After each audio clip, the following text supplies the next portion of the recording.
So after getting no MCU content in 2020, it's fair to say that 2021 has more than made up for that by giving us a crap ton of new movies and shows, and that does not seem to be slowing down at all going into 2022. And I remember in 2019, I made a vow to review every MCU project since Endgame, and for a little while, I kept that up. Unfortunately, the constant stream of stuff we've been getting, combined with my desire to add variety into the kinds of videos I make, has resulted in me not being able to do that. This year, I was only able to get WandaVision, Black Widow, Loki, and Shang-Chi. I didn't review Falcon and Winter Soldier, but I did make up for that by releasing 2 other videos about it. And I completely missed What If due to the rate I watched the episodes at, and the fact that I started late. And I also missed both Hawkeye and No Way Home in December, partially because of the ridiculously slow rate my family watches shows at, and the fact that my brother got COVID so he couldn't go see No Way Home until about a month ago. And originally, I thought of doing a package review with No Way Home, Hawkeye, and Eternals, but instead, I decided to go all out and review everything I saw in 2021 that I didn't talk about. So that's what this video is. Though I should probably mention that this is everything that I saw that came out last year, and I will not be including all the movies that I happened to watch last year, because if I did, then this video would be 100 hours long, and we don't have much time to waste, so let's get started with the movies I watched. And of course, I ranked them in ascending order, because why not?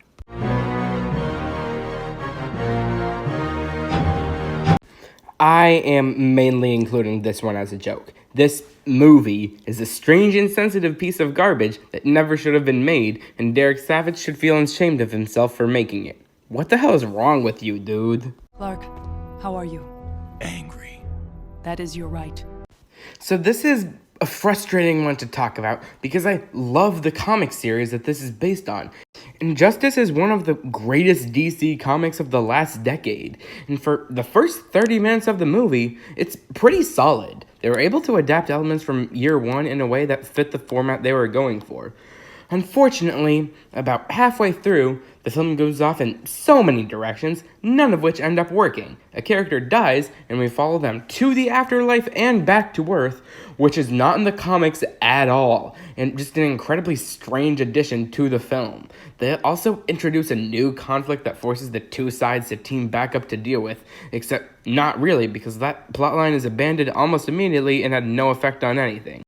And they tried to introduce an element from the Injustice game into the mix, but the problem is that they did nothing to set it up, save for one throwaway line earlier, and it just feels so incredibly forced. But the worst part is just how rushed the movie is. Again, the first half executed this pretty well, with it being like a beat-for-beat recreation of year one, but the second half just speeds its way to the conclusion. Injustice as a story just doesn't work as an hour and 18-minute long animated film. They try to cram multiple years worth of storytelling into this short-ass film, and it just doesn't fit. They could have at least made this into a 2-parter like The Long Halloween, and it probably wouldn't have been as bad, but instead we got this rushed, slipshod bastardization of one of the greatest comics of the last 10 years. I guess you can call this an injustice to injustice.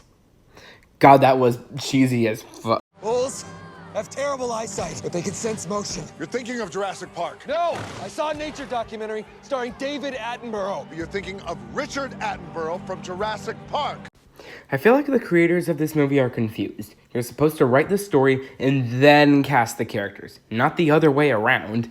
This is a very, very basic adventure comedy movie where all of the main actors play themselves for 2 hours. It does look pretty good, and there are a couple of good jokes in here, but the plot is just so boring and by the numbers that feels weirdly like an Earth-based version of the Guardians of the Galaxy. And all of the characters have daddy issues because coming up with different character motivations is hard, apparently.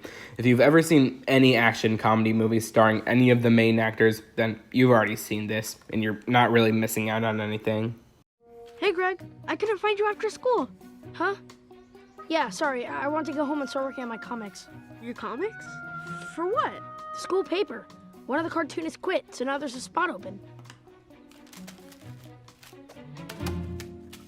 So this isn't the worst of the Wimpy Kid movies, but it's definitely the blandest. It's not as hilariously bad as The Long Haul, but still pales in comparison to the original trilogy. The big problem is that there is just nothing special about this movie. The animation continues the trend of 3D versions of 2D characters popularized by the Peanuts movie and the Captain Underpants movie, and is going to be continued with the new Big Nate show. The animation looks fine, I guess. It's not as nearly as good as the previous cases of this style, or even the Big Nate trailers, but it's serviceable, I guess.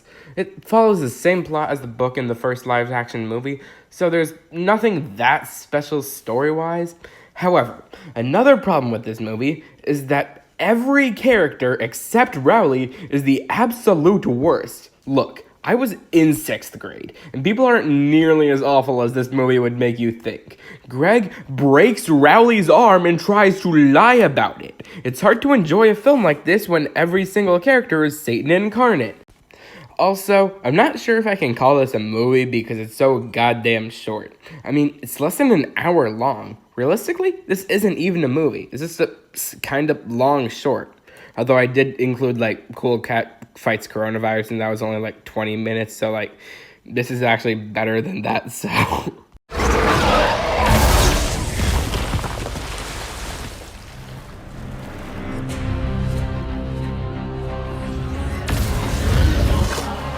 I feel like critics definitely overhyped how bad this movie was.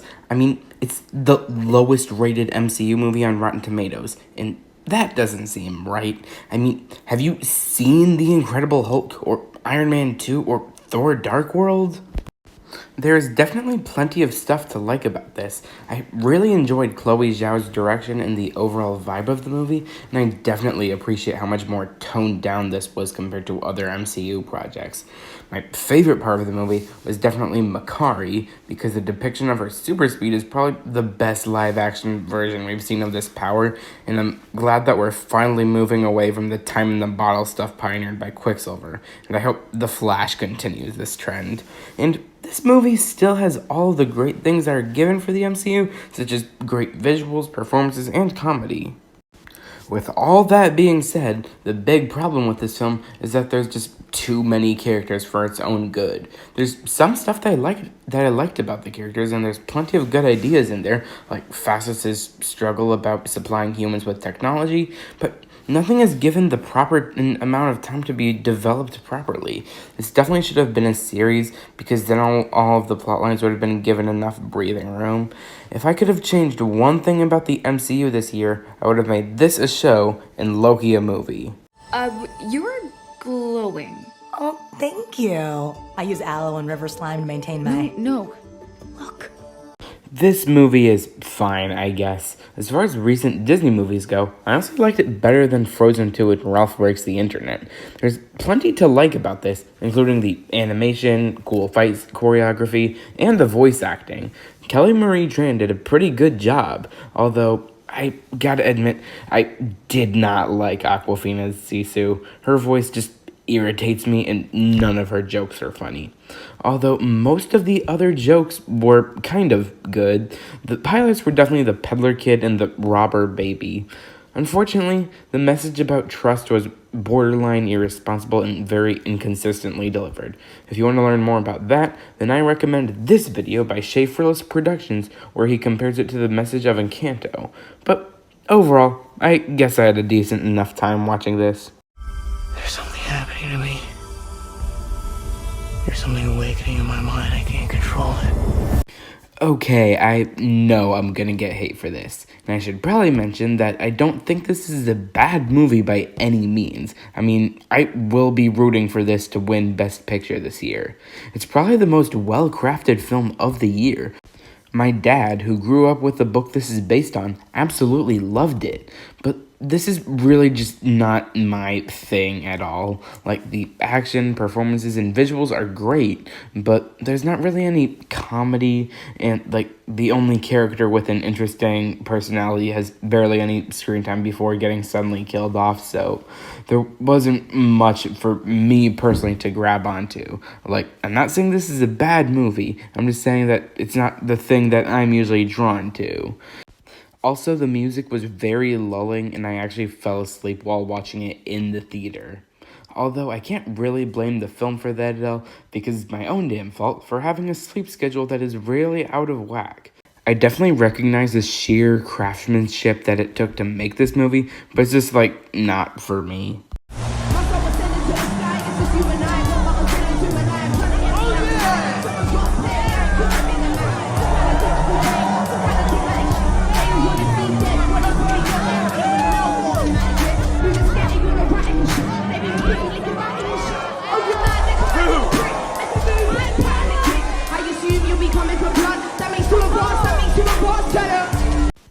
I'm fully aware that some people are gonna get angry at me for putting this over Dune, but this is my channel, so I get to do what I want. This is actually kind of like the reverse of Dune, because plot-wise, this movie is an absolute mess. But I had just a blast watching it.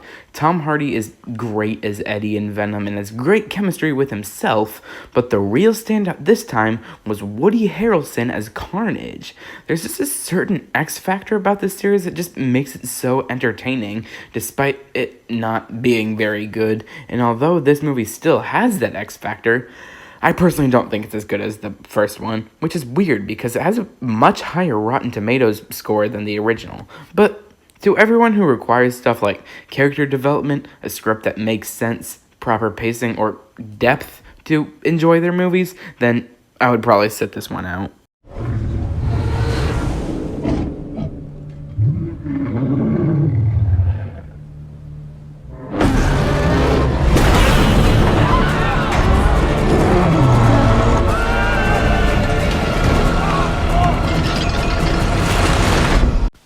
Your enjoyment of this movie is entirely dependent on how much you get out of watching giant monsters punch each other.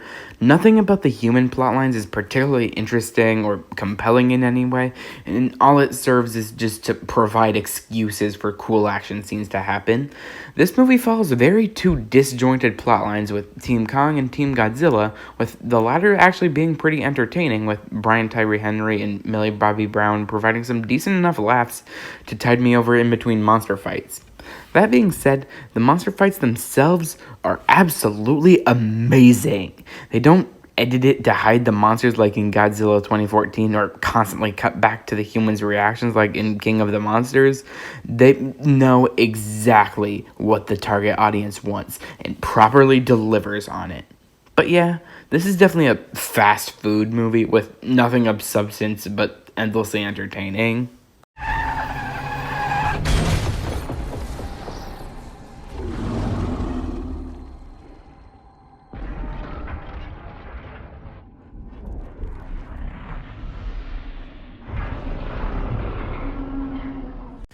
Okay, so now we've reached the point on the list where all the movies I think are both good and entertaining. What blows my mind about this film in particular is just how it's better in every conceivable way than the 2017 theatrical version. I've always thought that Zack Snyder is a great director and a pretty decent writer, but just like very cynical and makes a lot of decisions that he thinks are bold and deep, but just seem dumb on the surface. Like the Martha thing from Batman v Superman. Maybe I might make a video about my thoughts on Zack Snyder movies as a whole at one point, because I have a lot of opinions on this guy, but this is definitely his best movie yet. The added characterization to Cyborg was definitely appreciated, and although all of the characters were great in this one, he definitely wins the Most Improved award. And there's a moment with the Flash in the final battle that I won't spoil, but you'll know what I'm talking about if you've seen it, that struck me as absolutely amazing. That being said, there is a lot of random shit in here that just felt kind of gratuitous, like the pet store scene with the Flash, for example, or all of that weird stuff with Martha that you'll know what I'm talking about if you've seen the movie. And I still fail to comprehend Zack Snyder's weird obsession with shoving random soulful music into moments where it really does not belong. If there was like an edited down version of this movie that like removed all of the random shit and then fixed Mara's accent, then this movie would be practically perfect, because the stuff that works about this movie really does work. All the explanation you need. So, given what I've heard about this film on the internet, this one is probably going to be a bit divisive, but I really liked this movie. This series has always basically just been mind porn, and it definitely nailed that aspect. I've seen some people complain about the lack of hand-to-hand combat, but I personally didn't really mind it that much. Like, I don't know what everyone's complaining about because, like, the action still looks pretty good. But the crowning jewel, the cherry on top, the creme de la crop of this movie is the performances. The returning actors like Keanu, Carrie-Anne Moss, and Will Smith's wife were just as great as ever, and the new additions like Jessica Henwick, Priyanka Chopra, and Neil Patrick Harris were all just amazing, with my personal favorite being Jonathan Groff as Agent Smith, because 1, I'm in love with Jonathan Groff, and 2, he was somehow able to perfectly capture the essence of Hugo Weaving's version without feel like he was doing an imitation of it. Honestly, I really like this movie. It's not without its flaws because I noticed that there were some glaring issues with the plot, but I still just had like a blast watching it. And at the end of the day, that's all this comes down to. Just my personal experiences. I didn't like doing that much, but I'm sure a lot of other people did. And a lot of people didn't like this that much, but I did. And so, I don't know how I was going to end that sentence, but let's just move on to the next movie. I know your problem. You got a Bruno in your head. A Bruno. Yeah, I get one too sometimes. Alberto, you can't. Alberto, you're gonna die. Alberto, don't put that in your mouth. This is probably the worst Pixar film since Cars 3. That being said, it's still one of my favorites of the year, and it's only the worst Pixar film in 5 years because it's going up against all of these. But I found this film sort of weirdly refreshing because of just how simple it was. It doesn't try to do anything super ambitious, it's just a fun, lighthearted romp that's cute with fun characters and good animation. Although I do have to say that this film felt a lot more kid-based than other recent Pixar films, especially coming right after Soul, which definitely felt more adult-oriented than this one. This isn't necessarily a bad thing, it just felt worth bringing up, and maybe impacted my enjoyment of it because I'm not a kid anymore. Well, technically, I'm not a kid, but I'm also not an adult yet. Actually, I just turned 17 3 weeks ago. And I have just realized that I have stopped talking about Luca, so we should just move on to the next movie. Why would anything be wrong? I'm totally fine. Magic's fine. Luisa's fine. I'm totally not nervous. Considering how it feels like everyone on the internet has been talking about this film for the past 3 months, I will try to keep my thoughts brief. This is a really great Disney movie that trumps pretty much everything they've made since Moana. The animation is lively, the characters are memorable and fun, and the songs absolutely slap, with my personal favorite being Surface Pressure, and we don't talk about Bruno being a relatively close second, of course. I do have some problems with the way that other people are reacting to this movie, as one could probably extrapolate from my Letterboxd review, and this meme that I posted on Reddit about it. A lot of the other people who enjoyed this film are being weird and disturbing about it and forcing their headcanons on fictional characters, but I tried to not let this impact my perception of the film. We are just stopping because we chose to. No, we're not. We are humans. We are. For example, we consume food in the traditional human manner. Observe.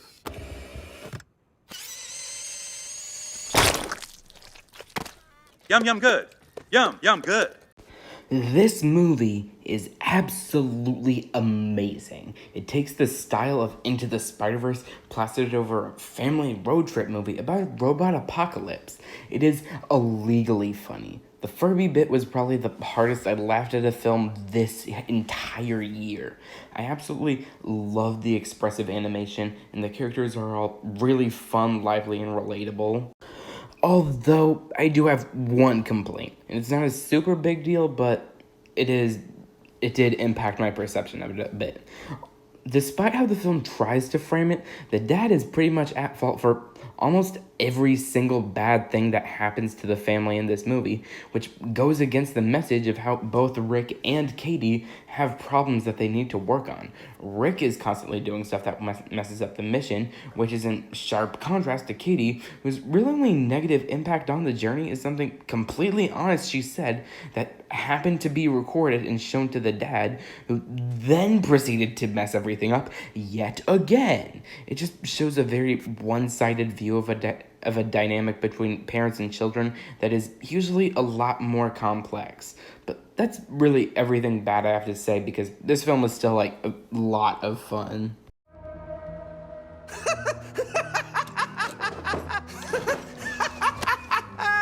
Navy, charcoal, black. Ugh.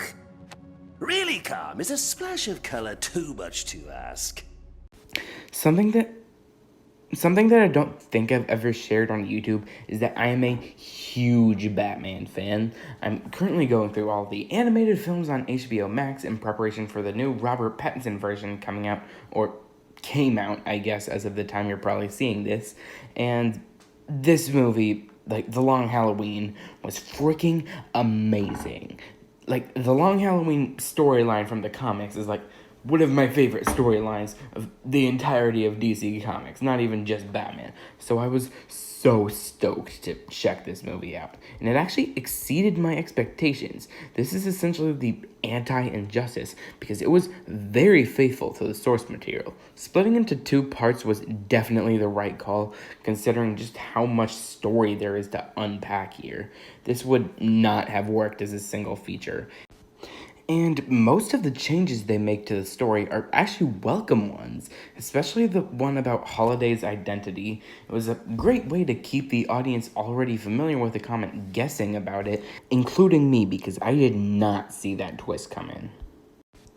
The sheer amount of red herrings was definitely to the film's benefit, and yet another reason why this needed to be a 2-parter. Also, the voice acting is just... Jensen Ackles is always a gem. Naya Rivera is an angel, God rest her soul. Jack Quaid is quickly becoming one of my favorite actors after this, The Boys, and Scream. And David Dastmalchian just needed to be in this round to round off his collection of roles as DC villains. That being said, this movie is still not perfect. However good the final reveal was, it really starts to crumble when you think about the logic, which I can see was a running thing with superhero stuff this year. But somehow, my biggest problem was with Batman himself.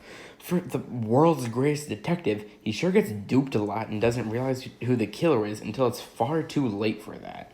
Batman fails at stuff so many times in this movie that it's laughable. Not only that, for a movie that's supposed to be about him, he sure feels sidelined in comparison to all the other plot lines and characters happening. This film felt like it was more like it was Two-Face's story than Batman's, which is not good because he is supposed to be the main character.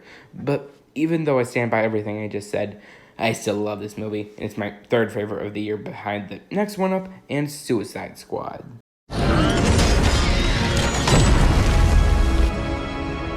Hello, Peter. Alright, this is definitely the crowd-pleasing one.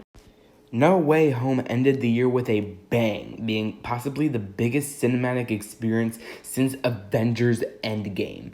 I don't want to spoil anything specific, but I will say that this film is a celebration of 3 generations of Spider-Man films, including the ones that are regarded as most people as not very good, and even retroactively fixes problems that I had with some of the previous films. Every actor brought their A-game, but the standout by far was Willem Dafoe as Green Goblin. That frickin' laugh gave me chills. Oh, and the ending. Not to spoil anything specific, but it preyed on one of my worst fears, and I was an emotional wreck by the time the credits rolled. I will say that while the movie has a lot of great moments, the way we got to those moments was extremely contrived and based on the extreme recklessness of 2 characters making very bad decisions for the sake of the plot. Oh, and as good as the ending was, it is full of holes and the logic kind of crumbles when you think about it. That being said, this film is still great and my 2nd favorite of the year behind The Suicide Squad. So that was all the movies that I missed in 2021. I hope you enjoyed this video because it took me forever to make. If any of my subscribers were wondering why I took such a long break from my last video, it's because I spent so much time on this one. And also another reason that is more embarrassing and also too long to tell in this video, but that is a story for another day. But happy 2022, everyone, and have a good day. I will see you next time.